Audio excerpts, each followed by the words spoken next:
All right. Hello, everyone, and welcome to the Sleep Grand Round sponsored by the American Academy of Sleep Medicine Foundation. Today we have Dr. Stephanie Griggs from Case Western Reserve University joining us to discuss sleep behavior and glucose metabolism in type 1 diabetes. Before I introduce Dr. Griggs, I'd like to remind you that your audio is muted and that your video is off. We encourage you to include any questions on this topic for the speaker in the Q&A section of the Zoom platform. Also, as a reminder, this webinar is being recorded and will be shared with everyone that is registered for the webinar. And this webinar is approved for 0.75 AMA PRA credits. Next slide, please.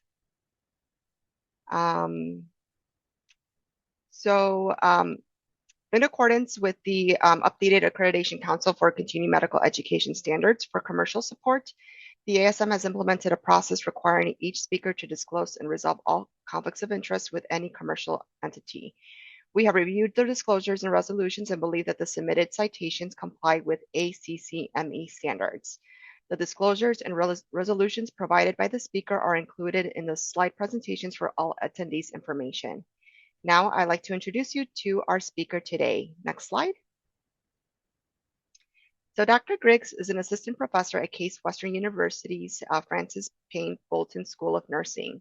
Her research focuses on understanding the social and environmental influences on sleep, circadian rhythms, and cardiovascular health in individuals with and without type 1 diabetes.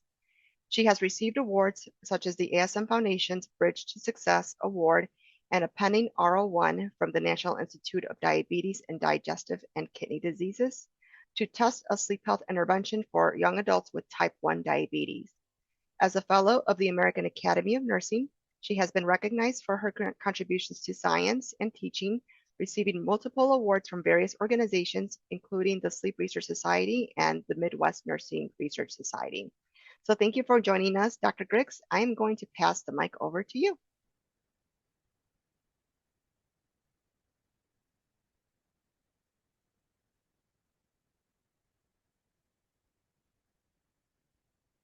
Are you able to see my screen?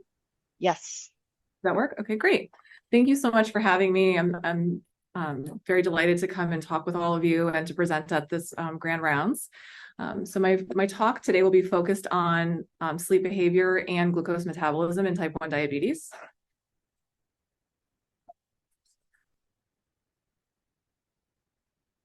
All right, and so in terms of funding disclosure, I am funded currently by the National Institute of Nursing Research for a K99R00 Pathway to Independence Award. I previously had funding from the American Academy of Sleep Medicine for a Bridge to Success Award. And then I'm also currently funded by NIDDK, the National Institute of Diabetes and Digestive and Kidney Diseases, for an R01 that I will be discussing today. I don't have any conflicts of interest to disclose. No relevant financial relationships. And as mentioned by Vanessa, this is the accreditation statement. And so this you will receive a CCME credit as previously stated. These are the learning objectives for the talk today. So upon completing the talk, I'm hoping that folks can feel better about defining the role of glucose in sleep regulation in individuals with type 1 diabetes. Also to explain the management of sleep-wake regulation within the context of type 1 diabetes management, and then to describe some of the facilitators and barriers to sleep-wake regulation for young adults with type 1 diabetes. My program of research is centered around a few different themes and pillars. Type 1 diabetes is the chronic condition that I have really honed in on and focused my work on. I was a pediatric nurse, that's my clinical background. And so I saw folks diagnosed with type 1 diabetes and spending time in the hospital or the acute care setting. I also saw complications from type 1 from childhood to young adulthood. I also, because of my pediatric nursing background and also my interest in prevention, the preliminary focus is on premature complications, but I hope to, as my research program progresses, to also look down the road and to also follow people over time, to look also at complications eventually, but my work so far has been centered around premature complications and preventing those complications. And I also have focused in on young adulthood. But again, I would like to expand eventually and look across the lifespan because there isn't a lot of work on this population in general. And I wanted to mention a couple of different trainees that I'm working with. One is Stephanie Hernandez, she was a recipient of the American Academy of Sleep Medicine's Diversity Supplement Award. This was a supplement to my Bridge to Success Award. And so she's a master's in public health student. And so she's on some of the work that I will present today. And her research interest is in substance use among healthcare professionals. And she's a dual major between anthropology and also public health. And so she did a master's project with me for her public health thesis. And she also received an SRS Trainee Merit Award in 22. So this is her contact information. And then I also am working with Kiana Howard, who's a PhD student in nursing, and she's interested in the focus on cardiovascular health equity, disparities in this population that I will be presenting, as well as other populations. And she is actually a new member of AASM, so I look forward to welcoming her to the organization. I think it'll be a great organization for her. And she also, because of the cardiovascular health, how that has broadened, now AHA is also considering sleep duration. So I think more and more people in that area of interest will be learning a little bit more about sleep, as that is now identified as an important behavior. All right, so I wanted to just talk through, I am going to be talking about a few different studies during this talk, and there are a couple of different cohorts. So I wanted to just lay that out a little bit so that people kind of knew my trajectory and where some of the cohorts and information about the cohorts might be coming from. So I started off with a postdoc at Yale, and so that was a T32 funded by NINR. And as you can see, I also have my funding in here. So some of the funders that funded the work along the way. So in the beginning, my mentor had worked with adolescents with type 1 diabetes, Margaret Gray at Yale. And then I shifted to focusing on young adults with type 1 diabetes. So that's where my program of research started. But I did learn some information from the adolescent study that she was doing. And then I launched my own pilot study. So the first cohort that we'll talk about is this 46 young adults with type 1 diabetes. And that is really starting where I wanted to look at observational data and to observe and define and design studies. And then I moved into preliminary testing, so proof of concept, looking at integrating multiple technologies. So looking at using research grade actigraphy with continuous glucose monitoring. So that is a monitor that samples every 5 minutes up to 288 times a day. And also looking at young adults in their environments and how would a sleep intervention work for those individuals. So I did some proof of concept. I then started to do some pilot testing of an intervention that was 12 weeks. And that was my ROO study, and then where that led to my RO1 is now where I'm launching a full efficacy trial. So this is sort of, I moved to Case Western for my faculty appointment, and so the cohort then, the new cohort was from Case Western University Hospital specifically, and the efficacy trial will also be from the Cleveland area. My inclusion and exclusion criteria have been pretty consistent. However, I have expanded with my larger sample sizes a little bit. I started off with 18 to 30 years, diagnosed with type 1 diabetes for at least 6 months, trying to avoid the initial confounding effects of a new diagnosis in my sample. I also tried to exclude individuals with no major health conditions, otherwise, having frequent visits for some other chronic condition. And generally speaking, young adults don't have multiple chronic conditions, so this wasn't as challenging as I had anticipated originally. And then in terms of interventions, trying to just observe them without being in an intervention setting, so excluding people with who were in an intervention, and then also reading and speaking English. And then because all of my measures were in English. Exclusion-wise, I did exclude people with OSA, previous diagnosis, or who had high-risk sleep apnea, individuals who might be pregnant, and then night shift workers, mainly because could confound both the predictor and the outcome, glycemia, which was one of my primary outcomes. In this cohort, they had, I keep clicking, sorry about that. In this cohort, there were 3 encounters. So I had a baseline where I observed them just for surveys, and I set them up with their actigraphy and CGM. I then moved to another encounter where I downloaded the devices, and then I moved to a third encounter where I invited them for a qualitative interview. So the whole study in and of itself was 7 to 14 days of monitoring. And then in my phase 2 proof of concept, where the Yale cohort, which is from New Haven, Connecticut, I also looked at a national sample where I started to identify individuals, and then I invited them to pilot test a dose of the first intervention that I started to develop. I did narrow my age range down a little bit just to really hone in on the earlier young adult period. Still, much of the other criteria are the same.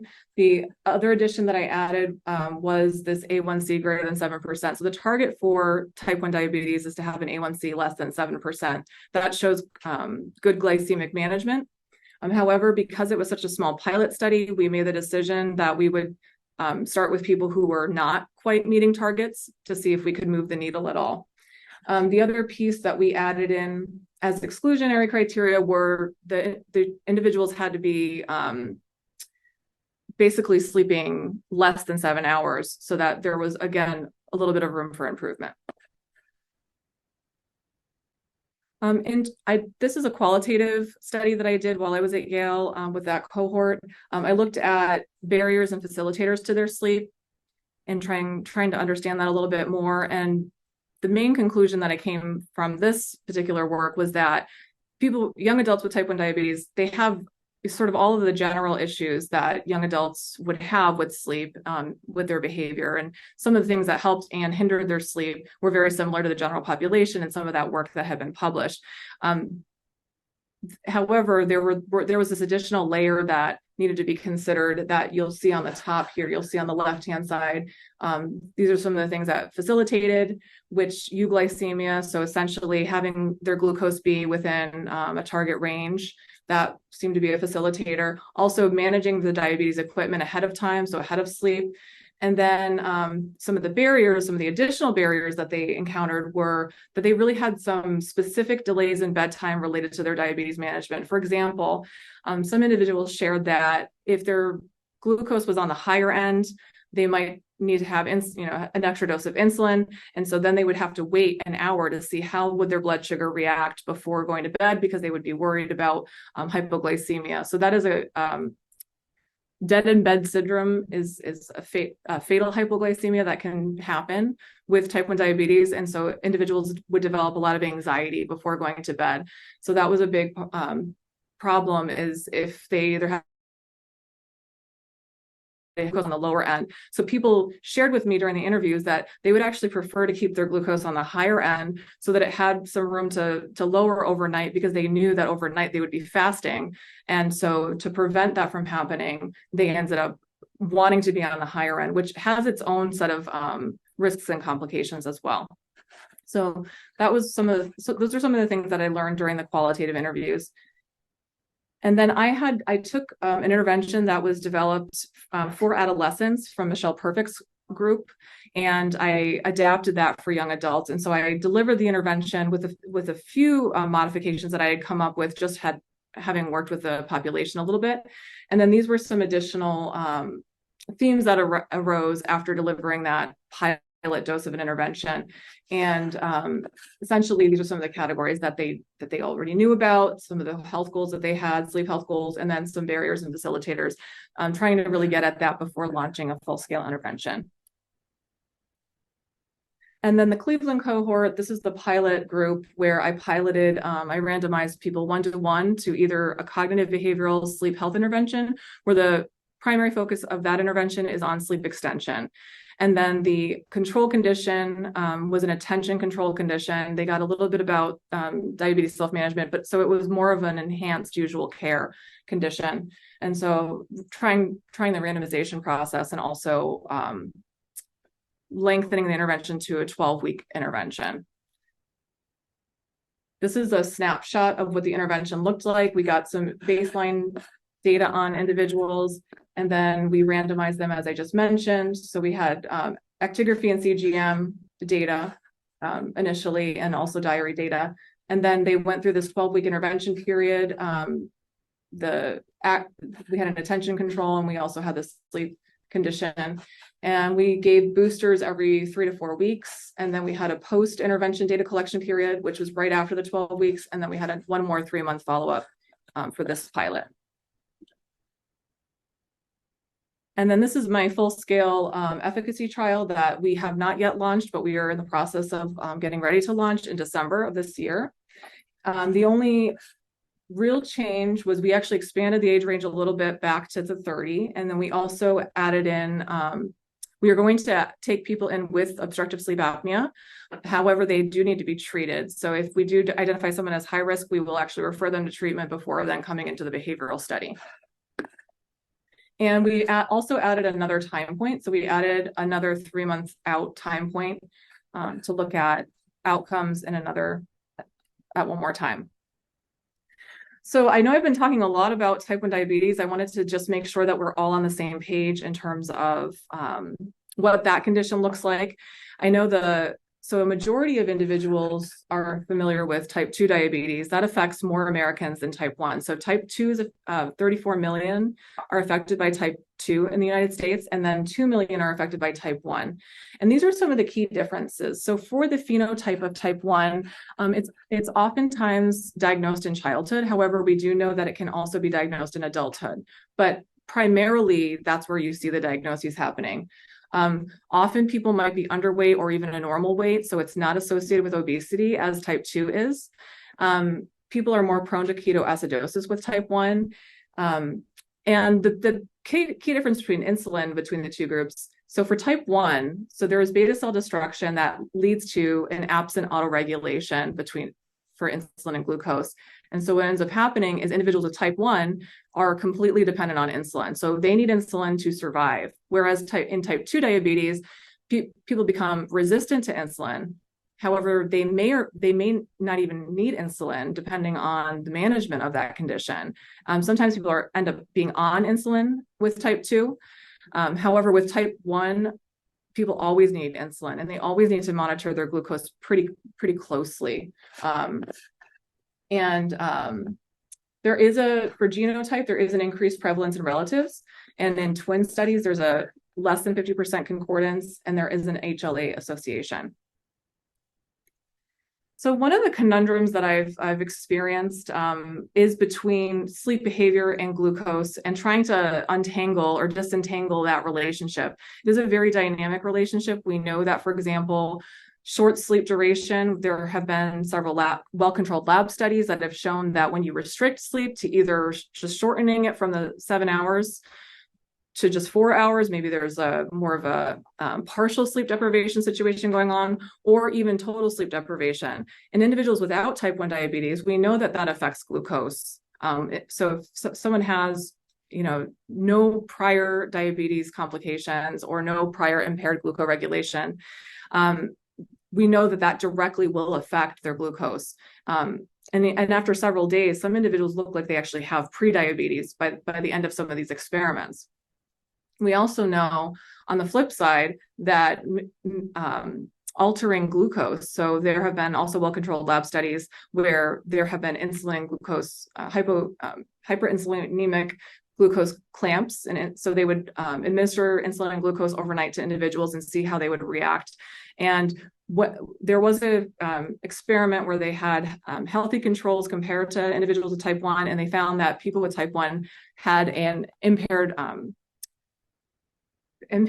response. So they would not necessarily impaired awakening response. So with this dynamic relationship, so part of my work has unraveled that it is reciprocal. It does seem to be reciprocal, even in those with an absent autoregulation. However, it's hard, in terms of you would have to have people come in the lab to really manipulate insulin and glucose. So because my work is more focused on real world settings, my goal is to really manipulate the sleep behavior aspect and try to improve sleep behavior to then hopefully improve some of the outcomes in the glucose outcomes. So I've used multiple methods in my work to try to examine these different concepts. For example, I have broadened to more of the sleep health framework from Dan Vicey and colleagues, and looking more at not only duration. Duration is a central focus of my work. However, I've also looked at regularity, satisfaction with sleep, alertness objectively, and also self-report. And then timing, so pulling in more of the circadian variables, so looking at timing and also self-reported timing, and then efficiency. We have many different methods that we've used. We've used research-grade actigraphy. We've used well-validated questionnaires with self-report to cross-validate, and then using things like the trail-making test for more objective means of alertness. And then there have been some challenges with these, which I think for folks who have used actigraphy, we know that you can't get at sleep staging, and also sleep onset may not be captured, or it may not be as accurate. And there's also self-report bias. And then for the trail making test, although it's objective, it is paper pencil. There are some more electronic versions, but because I am delivering the intervention remotely, I want to move to more of a remote delivery. So that has given us some challenges. And then in terms of glycemic health, so there is a long-term glycemic health that you can look at, and that's with hemoglobin A1C. And that's either a serum or point of care. And then also there's more of a short-term glycemic health. So we've used continuous glucose monitoring technology. The glucose is sampled from the interstitial fluid. So there is a little bit there could be a potential discrepancy there. As I mentioned before, type 1 diabetes is characterized by beta cell destruction and absolute insulin deficiency. The goals of care are to have individuals be below 7% their hemoglobin A1C. The hemoglobin A1C gets at glycated hemoglobin, so how much sugar attaches to the hemoglobin over the red blood cell's lifespan, which is about 3 months. So you'll get kind of a 3-month snapshot when you look at hemoglobin A1C. However, it's an average. It doesn't account for periods of hypoglycemia, so the lower blood sugars, as well as extreme glucose excursions. So it is a limited value in what it provides us. Which is why we had added the continuous glucose monitoring, to look at more of the day-to-day glucose, and also to see more of a not real time, but close to real time response to some of the interventions. So in this work, I looked at, this is actually, this specific analysis was funded by the American Academy of Sleep Medicine's Bridge to Success Award. This is where I wanted to look at not just duration, I also wanted to think about what are some of the circadian characteristics that could be associated with glucose in this population. This was with the Yale cohort. I used different methods, but essentially looking at the raw research grade actigraphy data and looking to see what were some of the circadian characteristics. And I looked at the parametric and the non-parametric circadian characteristics, just to see if there was a difference between the two. And these are some of the values. Pretty much the values in the young adults in my sample were very similar to other young adults without chronic conditions, where some of the differences, at least descriptive wise, individuals with the type 1 diabetes had a little bit less stability when compared to their same age peers, and then also a little more interdaily variability. So these are the non-parametric. And then their acrophase in hours. So 1,500 hours was the peak time of alertness in this cohort. Here I'm showing a couple of different cases just to show a little bit of a picture of what were their circadian characteristics and also some of their diabetes characteristics. On the one on the left, this is a case who was 19 years of age. You'll see that these are their circadian characteristics. Acrophases of 1,400 hours, 1,429. and it looks like a pretty relatively stable, so high intradaily stability. So anything 0.6 and above in young adults is pretty much what we see without chronic conditions. And you'll also notice that this person has excellent time in range. So we like the time in range to be above 80%. And then you'll also notice the A1C is 5.8%. So that's an excellent A1C for someone with type 1 diabetes. It's well below 7. However, you'll see this person on the right-hand side, who's 25 years of age, has really high fragmentation, not as stable, much less stable, and much more variability. You'll also notice that they have much less time in range, so only 53% time in range, and also an A1C of 9.1.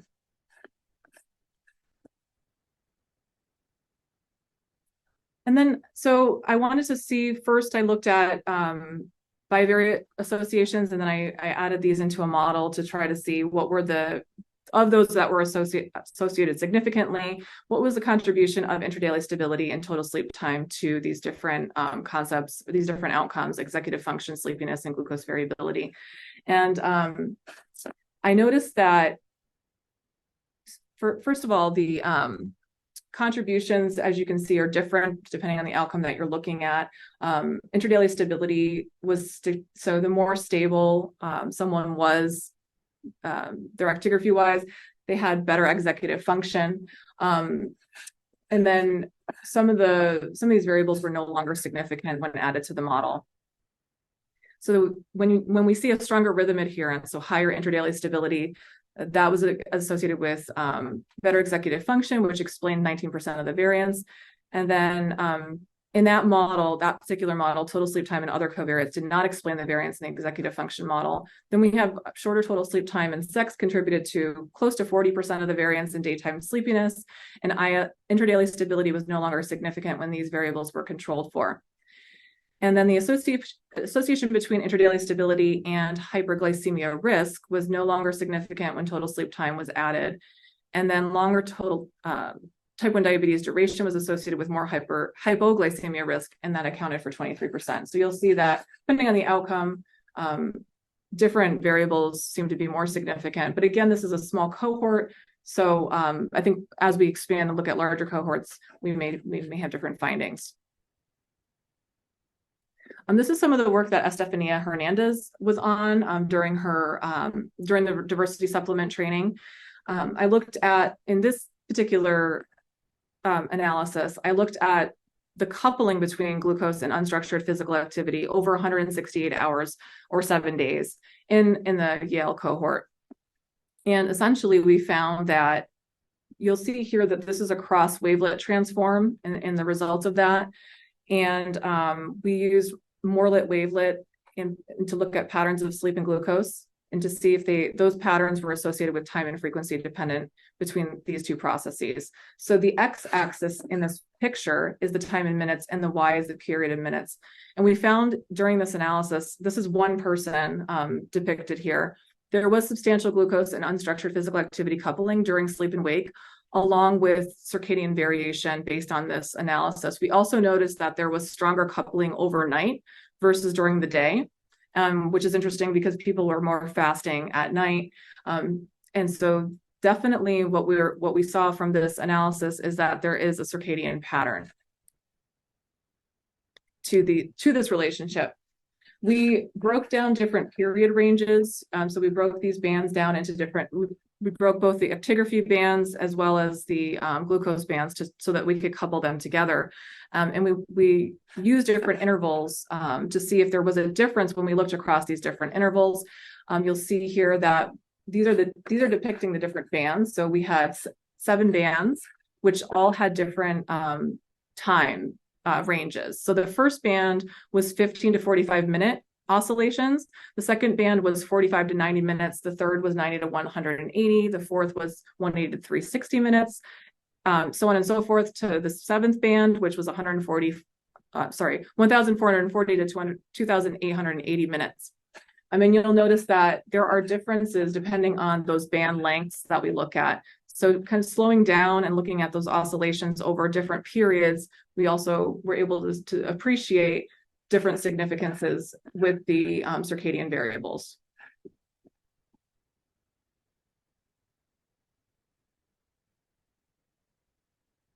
And we used a repeated measures linear mix model to look at some of the differences in the band lengths. And so some of the take-home points from the work is that so stronger rhythm adherence is associated with higher executive function as measured by the trail-making test. And so we also wonder if that could translate to better alertness during the day. And so measuring alertness a little bit more frequently than just the single time points might give us more insight into that. We also noticed along the way that longer total sleep time is associated with lower ratings of daytime sleepiness at the single time points. Also a higher percentage of time in glucose range as measured by the continuous glucose monitoring, and also lower glucose variability across several indices. We also found that sleep and circadian characteristics can be modifiable through these behavioral interventions, and the uptake of the pilot work thus far has been pretty promising. Individuals are very interested in learning more about their sleep and learning how to improve some of the behaviors. We also have the other takeaway is that those with this complex chronic condition, they have this additional layer of complexity. So when designing interventions, it's really important, I think, to work with the individuals with the condition to really find out what are all of these nuances that could potentially hinder an intervention. It's hard to take an intervention off the shelf and make it work without really working with the population. So that is something that I'm glad that I took a little bit more time before launching something larger, so that I could understand from their perspective what we would have to consider in our design. And then we know that actigraphy has its own set of challenges along with continuous glucose monitoring coming from the interstitial fluid. However, I feel that the limitations are offset by the acceptability and the feasibility of the longer term monitoring. We wouldn't really know the dynamic nature of this relationship over longer than a couple of days unless we use these devices that can be used in the community over long periods of time. And so I have found that, again, we do know that there are limitations, but those are offset by the longer term monitoring. And lastly, I wanted to acknowledge the different funders that I have had along the way. Also the Francis Payne Bolton School of Nursing for their investment in my career and support of starting my own research lab. My mentors, co-investigators, and collaborators, with a special thanks to my mentor, Ron Hickman, from the Associate Dean for Research at the School of Nursing, and Kingman Stroll from the School of Medicine at Case. Also, those who work with me in my lab, including Mary Luschag, Kiana Howard, Stephanie Hernandez, Jordan Rickey, and Ronnie Adyenka. And then the sponsors of my work, including the National Institute of Nursing Research and National Institute of Diabetes and Digestive and Kidney Disease, with a real special thanks to the American Academy of Sleep Foundation. This foundation supported my training in sleep science, which bridged my training from my postdoc to my faculty appointment. I had put in the K99R00 mechanism. It didn't get funded on the first round, so getting this additional funding really helped me stay in the field and also continue the work that I love so much. And also I was successful in getting the K99. So I think that additional training from the American Academy of Sleep Medicine with that funding really helped me to be successful. So I'm so thankful and grateful to all of these entities for investing in my career. And last, this is my email address. And I think we will, after this, move to any questions that people have from the audience.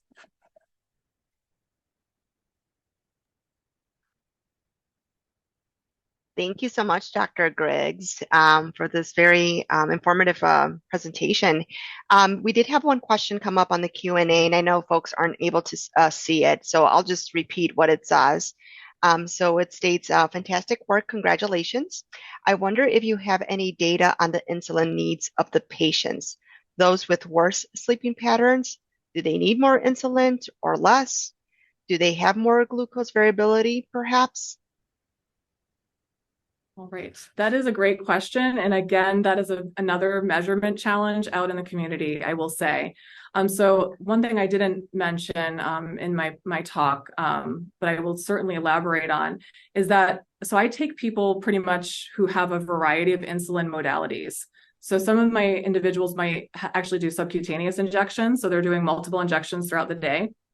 Other individuals may have an insulin pump where they have a basal rate, so that small continuous rate over the day, and then there's a nighttime rate oftentimes. And then they also will bolus themselves prior to eating or to correct throughout the day. And then we also have closed loop systems where the pump reads the glucose monitor and then administers the insulin based on the glucose. So there are several different modalities and technologies that people are using for insulin administration.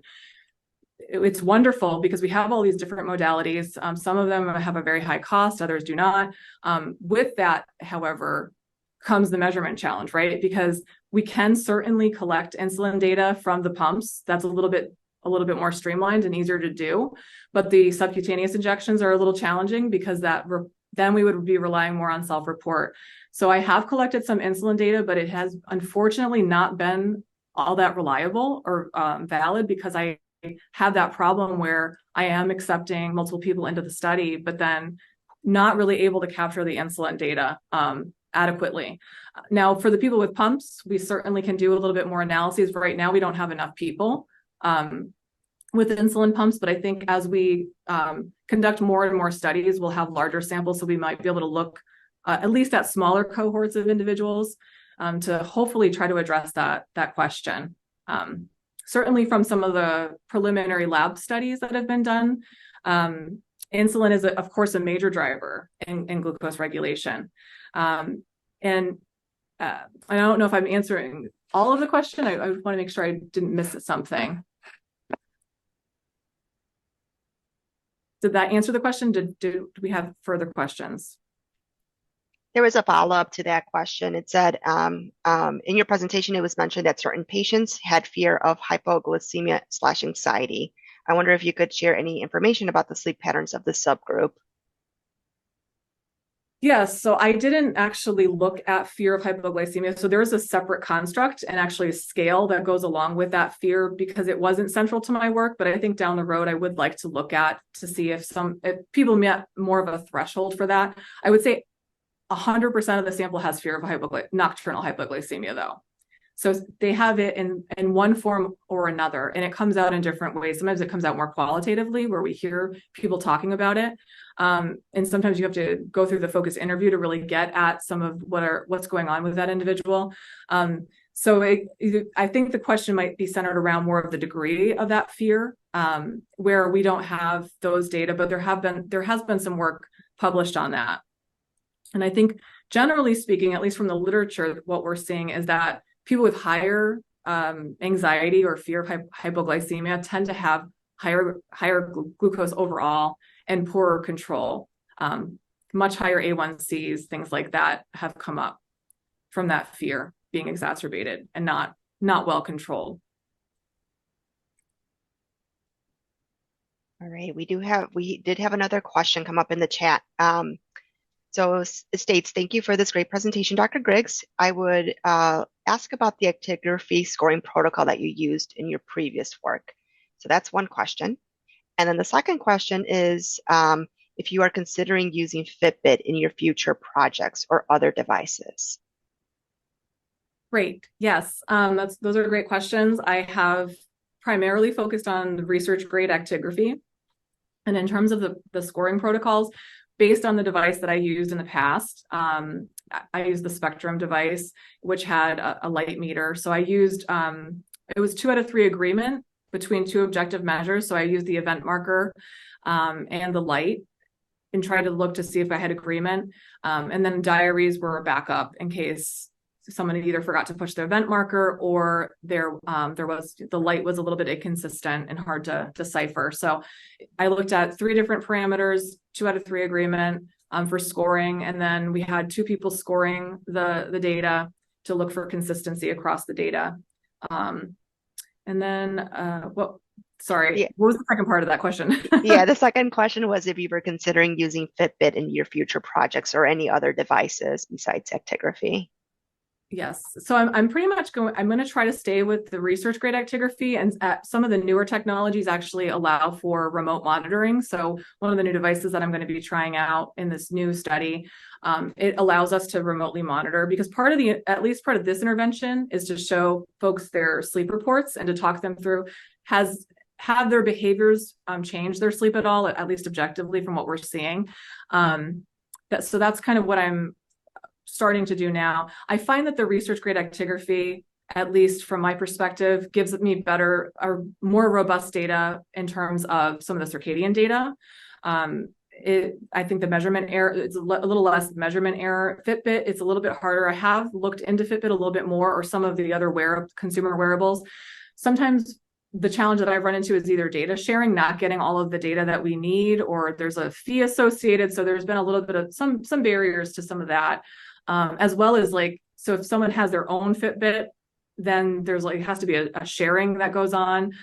So far I've really focused in on the research grade, but I do acknowledge the fact that that is limited, right? The devices are a little bit more on the expensive side. And so I think to do larger studies and to have a bigger reach, looking into more of these consumer wearables might be something to either augment the work or to look into for larger cohorts. So that's a great point. It's a great question. It's not something I have delved into yet, but certainly I've looked into it.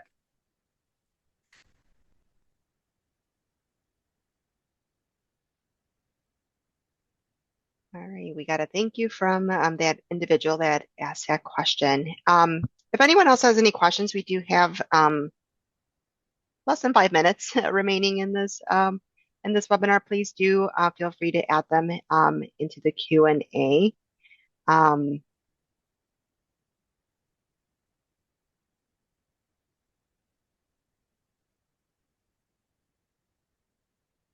You're getting accolades of thank yous and great talks in the Q&A. Awesome. And certainly if anyone wants to email me after the fact, I'm happy to take any questions that way as well. Yeah. All right. I think maybe in the interest of time, we could probably wrap up a little bit early. We did have a lot of really great questions and a lot of great answers that you provided, Dr. Griggs. So let me see. Oh, thank you for putting up the slides. Thank you again, Dr. Griggs, and thanks for everyone who participated today for today's webinar. There will be an email sent out with instructions on credit claiming. As a reminder, this webinar is approved for 0.75 AMA PRA credits. And the next AASM Foundation Sleep Grand Rounds is scheduled on November 6th at 1 o'clock Eastern Time. And then there's a flyer in front of you there.